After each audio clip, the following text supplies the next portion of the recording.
Foi numa manhã de sábado, lá em Madrid, na Espanha, que eu me derramei em lágrimas lendo essa carta aqui. Deixa eu contextualizar para vocês aqui. Não só eu, mas todos nós, eu e meus amigos que estávamos lá naquele dia, nós nos derramamos em lágrimas. Eu não tenho nenhum hábito de fazer esse tipo de vídeo aqui no meu Instagram não, certo? Mas eu me toquei demais quando eu li essa carta. Daí explica um pouquinho esse contexto para a gente entender e por que é que você está fazendo isso aqui. Se esse perfil é sobre saúde, isso aqui tem tudo a ver com o nosso perfil.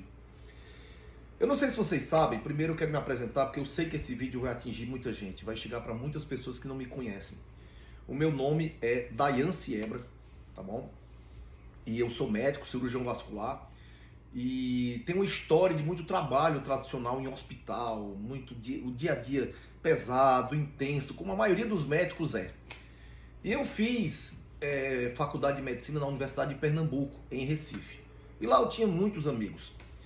O fato é que hoje, após 27 anos de formado, nós combinamos, eu e 5 amigos, de fazermos uma caminhada, uma peregrinação em Portugal e na Espanha, a conhecida Caminhada de Santiago de Compostela. Uma caminhada de autoconhecimento, enfim, a gente pode fazer um vídeo só sobre isso. E o fato é que nós fomos, essa caminhada inteira, foram 6 dias, todo dia caminhando ali em torno de 25, 30 quilômetros. E a gente pensando, o que é que eu vim aprender aqui? O que é que eu vim buscar aqui? E essa pergunta sempre vinha na minha cabeça, acredito na cabeça de alguns deles. Terminou a caminhada, fomos para Madrid passear e a gente dormia em quartos separados, em quartos divididos, eu e meus amigos. Um belo dia eu estava num quarto, dividindo o quarto em Madrid com o meu amigo Toninho. Toninho, vou fazer um parênteses aqui para vocês, é um médico, nefrologista, Dr. Antônio, um cara renomadíssimo em São Paulo, um cara gente boa demais, meu amigo de 30 anos, um coração desse tamanho, humano demais, ele se envolve demais com os pacientes, ele é um verdadeiro sacerdote da medicina. Não visa dinheiro, apesar de ganhar o seu dinheiro às custas de muito trabalho. Trabalha dia após dia, a dedicação dele é à medicina, né? E ele tem uma família, tem esposa, tem 2 filhas. Mas como grande parte dos médicos, tem que trabalhar muito. Principalmente porque os hospitais precisam muito de pessoas boas. E principalmente na pandemia, esse cara doou o sangue dele para salvar pessoas em São Paulo. Ele fez medicina realmente de verdade por vocação. Não foi porque, vou fazer para ganhar, não, nada disso. E o fato é que Toninho, meu amigo, recebe uma carta pelo WhatsApp da sua filha Juliana, a Ju. E eu fui ao banheiro nessa hora, enquanto ele estava abrindo essa carta dela no quarto. A carta tem o título de A Ausência do Ausente. E aí, quando eu saio do banheiro, que chego no quarto, Toninho está se derramando em lágrimas. Ele é um cara durão e me dá a carta para eu ler.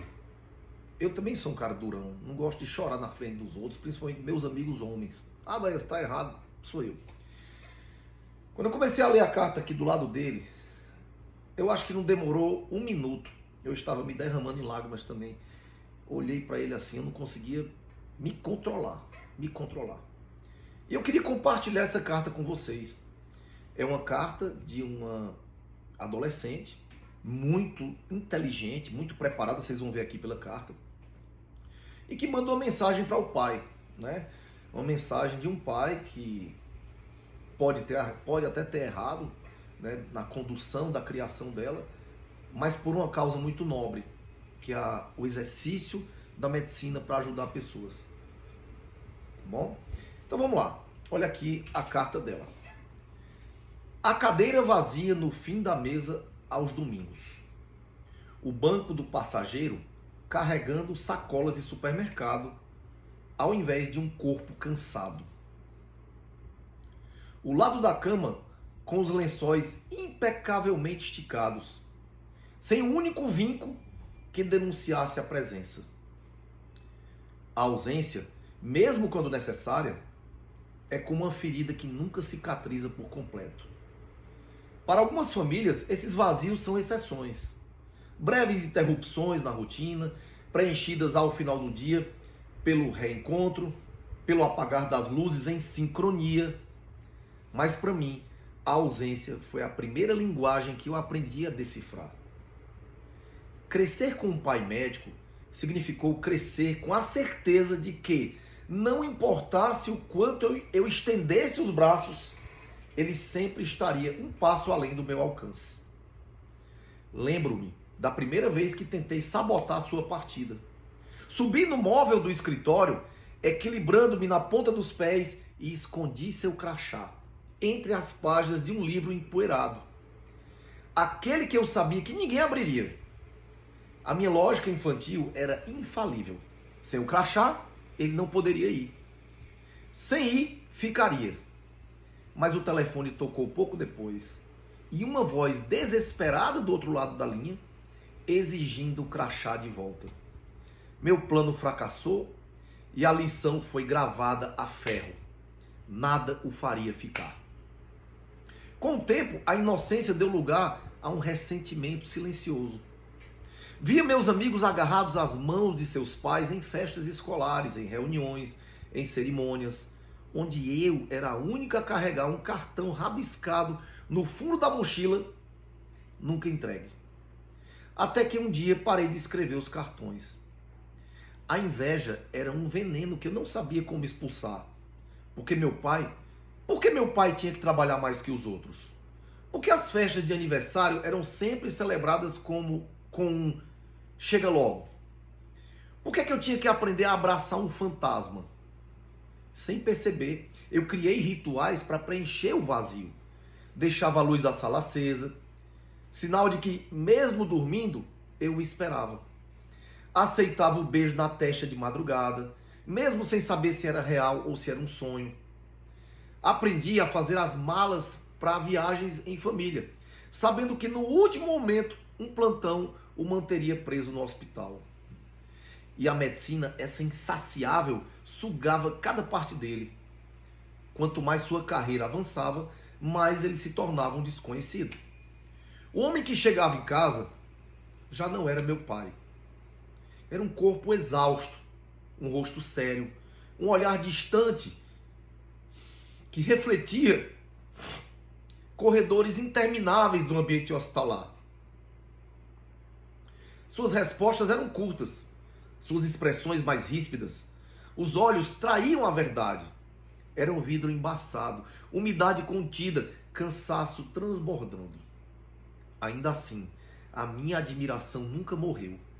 Orgulhava-me da sua sabedoria, de suas mãos que curavam, do respeito que ele inspirava. Adorava ouvi-lo explicar doenças, perguntar-lhe sobre sintomas, ser examinada por ele quando estava doente. Mas no hospital, onde ele era mais necessário, a minha inveja renascia. Porque ali, ele não era meu, era deles, dos pacientes, da medicina, daquela vocação que o mantinha longe de mim. Quando a minha irmã nasceu, pensei que algo mudaria. Mudamos de casa, viajamos mais, mas a ausência permaneceu. Nos aniversários, ele chegava atrasado. No Réveillon, só faltava ele para a contagem regressiva. Sua falta era um silêncio que ninguém comentava, mas que eu carregava como um peso. Então veio a pandemia e de repente a ausência se tornou algo maior que um espaço vazio. Virou medo. Medo de perdê-lo de verdade. Medo de vê-lo acometido por um vírus invisível. Enquanto meus 12 anos não podiam fazer nada. A admiração estava lá, mas o terror era maior. Quando finalmente nos reunimos de novo, ele já não era ele. O homem que voltou para casa tinha olheiras profundas, um semblante fechado, uma frieza que eu não reconhecia. Te estranho, dizem os espanhóis. E eu de fato estranhava meu próprio pai. Foi nessa época que eu ouvi palavras mais duras, palavras que cortavam como facas, talvez de cansaço, talvez de desespero mal expresso. Marcas que ficaram, mesmo quando eu tentava justificar. Ele está exausto, ele não quis dizer aquilo, mas doía. Porque aquele não era o pai que eu lembrava. Aquele não era o homem que ficava comigo no sofá, lendo livros, apertado em um espaço que era pequeno demais para dois. E então a separação. Foi aí que entendi de verdade o que significava a ausência. Os beijos na testa, que eu mal notava, agora eram impossíveis. Quando ela fala separação, porque ele passou um tempo fora de casa, né? Repensando a vida. A luz da sala não precisava mais ficar acesa. A cama do quarto agora estava sempre arrumada, como um museu de algo que não existia mais. E a raiva cresceu. Raiva dele, raiva da medicina, raiva de um mundo que me roubou meu pai, antes mesmo de eu poder entendê-lo. Hoje estamos bem e tudo mudou, né? Ele voltou para casa e tudo mudou. Como se para ele a vida tivesse ganhado um novo sentido. Mas o tempo é irônico. Justo quando eu poderia tê-lo de volta, minha vida está prestes a seguir outro caminho. Talvez outra cidade, outro estado, outro país, porque ela vai estudar na faculdade agora, né? E me pego pensando, quando for eu ausente, ele sentirá falta? Quando a luz do meu quarto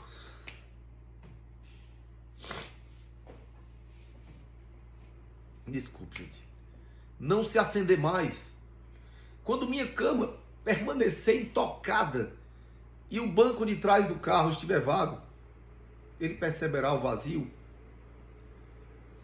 Às vezes me pergunto qual foi o preço de tudo que temos. Tenho medo de saber quantas noites ele chorou em silêncio.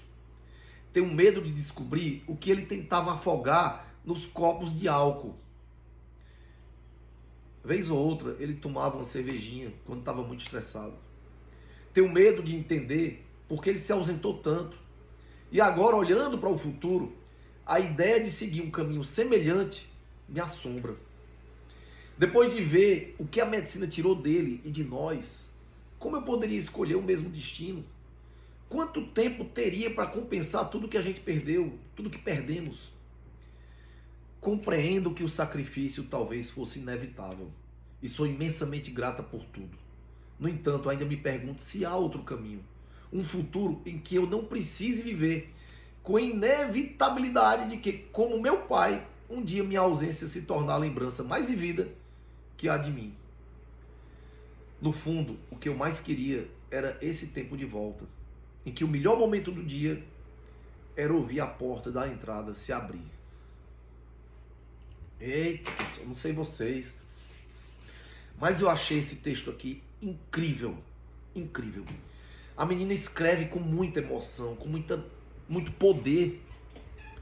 E apesar de a gente perceber nas linhas dela que ela é uma jovem que sente a falta do pai, que não fez por maldade, que fique bem claro, o pai dela não teve a intenção nenhuma de causar esse buraco na filha, mas ela compreende e ela perdoa nas entrelinhas. Ela perdoa o pai, ela compreende e só se sente porque está perto de ir embora de casa. Então, esse texto eu pedi a Toninho, ao pai dela, para fazer esse vídeo aqui para vocês, porque eu percebi que esse texto é uma ferramenta para ajudar pessoas. Eu já fui um pai desse aqui também. A grande diferença é que os meus filhos, principalmente o mais velho, que passou por esse vazio, essa ausência, ele não tinha essa habilidade de escrever dessa forma. Talvez ele me dissesse de outra forma, tirando nota baixa na escola, sentindo dor de barriga. Eu não podia perceber, eu não conseguia, eu estava muito ocupado com o trabalho. Nós médicos raízes, como o Toninho, como eu, nós temos isso como uma vocação, né? Não é para ganhar dinheiro. A gente é obcecado por ajudar as pessoas a se curarem, melhorarem de vida. É um compromisso que a gente faz com a medicina. E nós aprendemos que isso seria um sacerdócio. Mas nós também queremos ser pai, queremos ser marido, e a gente erra muito. Graças a Deus, o Toninho já aprendeu a lição, tenho certeza que isso mudou. Ele já foi para essa caminhada de Santiago, foi ele que criou essa viagem para Santiago, e graças a ele a gente está tendo a oportunidade de ler uma carta dessa. Ju, não sei se você está vendo esse vídeo aqui, Ju, mas você é incrível, você é uma menina especial. Você provavelmente está ajudando a muitos pais a não passarem por isso, a não fazerem as suas crianças e seus filhos passarem por isso. E tenha certeza de uma coisa, tudo isso que aconteceu com você foi para te fortalecer, para você fazer o que você está fazendo hoje. Use essa ferramenta, esse deserto que você passou na vida, para ajudar as pessoas, com os seus talentos, com os seus dons. E perdoa teu pai, que eu sei que você já fez isso.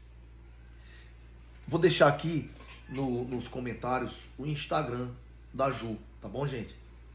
Quem quiser mandar força para ela, mandar mensagem, conhecer mais. Eu acho que ela não produz conteúdo ainda, né? Mas ela deve ter muitos textos parecidos com esse. Ju, eu espero do fundo do coração que a partir de hoje você não pare esse trabalho. Você faça conteúdo, você faça vídeo. Não sei se você tem facilidade de fazer vídeo, mas você faça textos. Você ajude as pessoas a usarem tua arte para melhorarem de vida. Para mim foi muito curativa essa carta. Essa carta foi o que existiu de melhor para mim nos 6 dias de caminhada. Caminhei sem saber porque é que eu estava caminhando. No último dia vem essa carta, né? E tenho certeza que aqui nesse vídeo tem pai, tem mãe que está vendo essa carta e se identificando.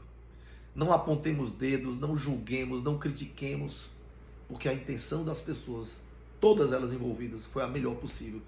Eles se expuseram, estão se expondo uma família aqui, por um motivo, não é aparecer, eles não precisam disso, Toninho não precisa disso, a filha dele não precisa disso. Foi por um pedido meu, por um pedido maior de ajudar as pessoas. Eu também não preciso disso. Um vídeo de mais de 16 minutos ninguém compartilha. Um vídeo desse ninguém assiste. É um vídeo longo. As pessoas querem dicas de saúde, qualidade. Vocês sabem disso. Esse vídeo não é um vídeo sensacionalista, não é um vídeo... mas um vídeo que Deus me tocou e disse, faz esse vídeo, porque é importante. Não sei porquê, mas provavelmente vai ajudar muitas pessoas. Vivam com saúde, vivam com paixão, com Deus no coração. Tchau, gente. E se puderem compartilhar esse vídeo, vocês vão estar fazendo um grande favor para as pessoas que vocês vão estar compartilhando, tá bom?